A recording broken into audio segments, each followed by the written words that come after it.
Élisabeth, ce que j'ai compris du Paraclet. La préexistence de lumière céleste un jour a dit à Moïse: mon nom est « Je suis l'Éternel ». Préexistence de lumière qui a toujours existé, antérieure à tout ce qui est. L'homme étant régi par la notion de temps, cette conception dépasse son entendement. Préexistence de lumière céleste qui n'a pas de fin temporelle et préexistence de son Saint-Esprit appelé l'Éternel.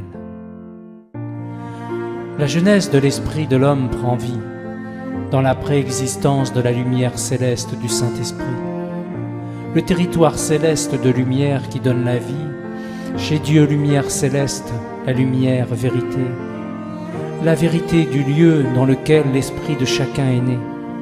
À chacun sa petite pépite préexistante de lumière de vie, composée de la lumière éclatante de vérité inouïe. Elle est d'une propreté irréprochable, intelligence insoupçonnable. Venue de cette préexistence céleste de lumière, la petite pépite a été semée et devient une existence sur terre. Elle prend place dans l'humain qu'elle articule comme un conducteur au volant de son véhicule. C'est ce qu'on appelle l'esprit dans l'humain. Il est né, puis à l'école maternelle, comme un petit bambin. Il découvre son environnement, créature et paysage. Ensuite, il apprend à parler, mettre des mots sur les images. Le petit esprit reçoit à son insu un héritage. En bien, en mal, le poison de l'ignorance de son entourage.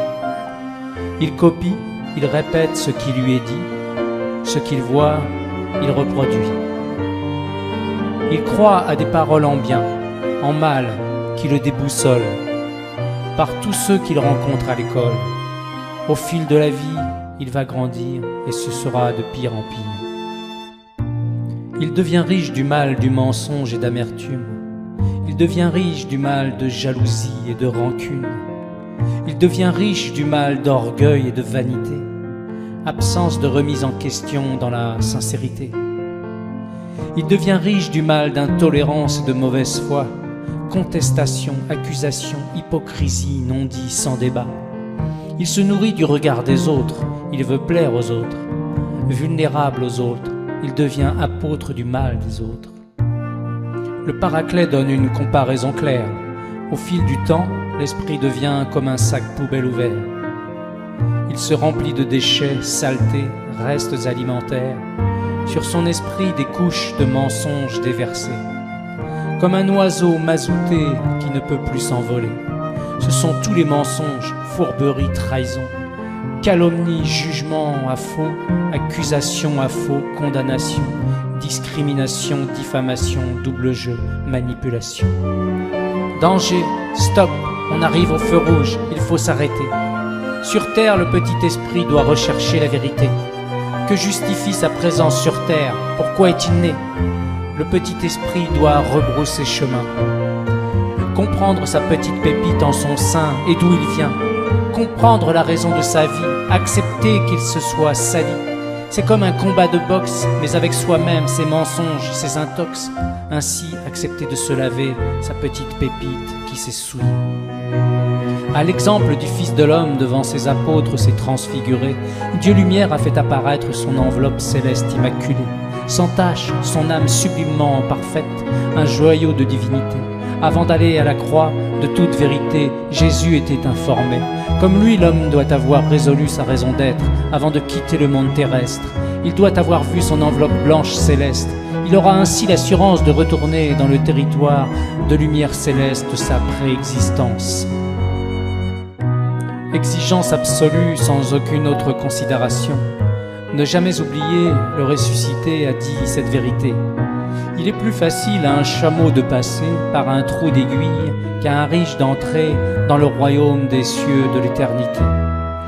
Riche veut dire esprit matérialiste renfermé, esprit riche de mensonges qui ne retrouvera jamais la transcendance dans la lumière de l'autre monde, dont l'âme ne parviendra jamais à l'excellence.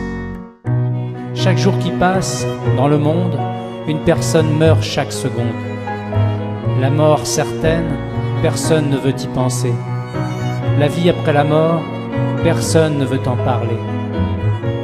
Comme des tonnes de grains de sable déversés dans une carrière, des tonnes d'âmes sont déversées dans les cimetières.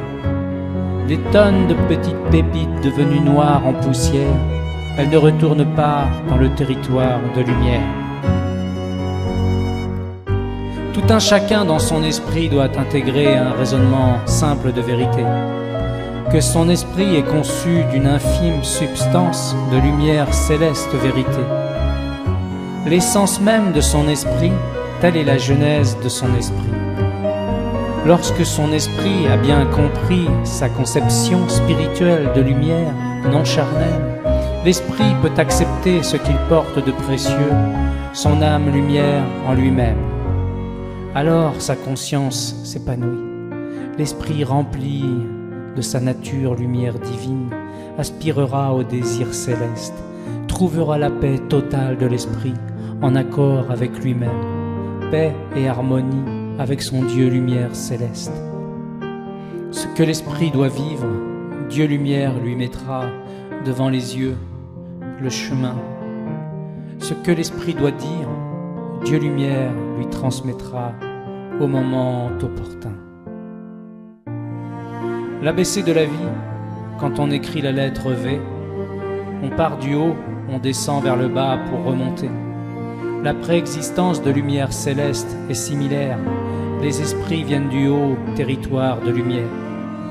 Les esprits sont tombés sur terre. Les esprits doivent rejeter le mal de l'enfer et s'élever et remonter à Dieu lumière. Pour l'âme, V comme vérité, V comme victoire, V comme vie. Les religieux catholiques n'acceptent pas l'incarnation de l'esprit de vérité, donc n'ont pas réglé le pourquoi ils vivent, pourquoi ils meurent, et après ignorent où vont réellement leurs âmes. L'esprit de vérité, le paraclet incarné proclame tout enseignement à autrui sur le sujet est mensonger, grave pour leurs âmes de ne pas connaître la vérité, de ne pas avoir vu la lumière vérité, de ne pas l'entendre parler, de ne pas reconnaître la lumière de l'esprit de vérité. Religieux catholiques sans discernement des imitateurs, dans l'erreur liée à la fausse lumière qui sort de terre, des escrocs qui parlent de Dieu à faux.